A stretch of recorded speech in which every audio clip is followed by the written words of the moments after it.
হচ্ছে hero 150 Xtec. এক্সটেকের বাইকগুলো হিরোর অ্যাকচুয়ালি একটু আলাদা। আসসালামু আলাইকুম, কাপল বিডির পক্ষ থেকে আমরা আজকে হিরো হাং বাইকটি সম্পর্কে জানাচ্ছি আপনাদের। কিন্তু বাইকটির আসলে অনেক কিছু চেঞ্জ করা হয়েছে। আগের যে বাইকটি ছিল তার থেকে এর সামনের যে হেডলাইট এবং এলইডি ইন্ডিকেটর এগুলো চেঞ্জ করা হয়েছে। এই আপডেটটা নিয়ে আসা হয়েছে এই বাইকটিতে। কিন্তু এটা অনেকে আসলে জানেই না যে এই বাইকটিতে আসলে এই আপডেটটা নিয়ে আসা হয়েছে। লুকসটা অনেক সুন্দর হয়েছে আগে থেকে।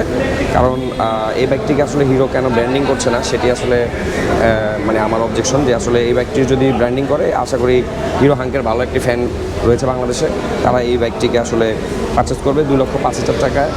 আপনার এবিএস বাইক আসলে বাংলাদেশে আর একটাও নেই।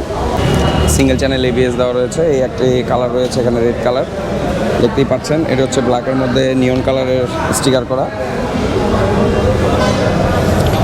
ব্যাক সাইডটা অর্থাৎ আগের হাঙ্কের মতোই রয়েছে এবং এখানে সাইলেন্সারটা চেঞ্জ করা হয়েছে।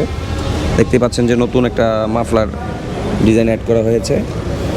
তো নতুন হিরো হাঙ্ক এই বাইকটিও কিন্তু খুবই সুন্দর করা হয়েছে। মিটার কন্ট্রোল দেখতে পাচ্ছেন যে এখানে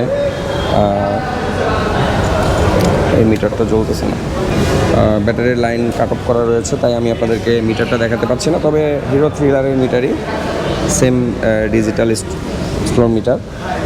আর এখানে হচ্ছে পিছনেও এলইডি ইন্ডিকেটর, হ্যাজার্ড সুইচ সবই দেওয়া রয়েছে। ডিল যাদের বাজেট কম, বাজেট ফ্রেন্ডলি বাইক নিতে চাচ্ছেন তারাও এই হিরো বাইকটি নিতে পারেন।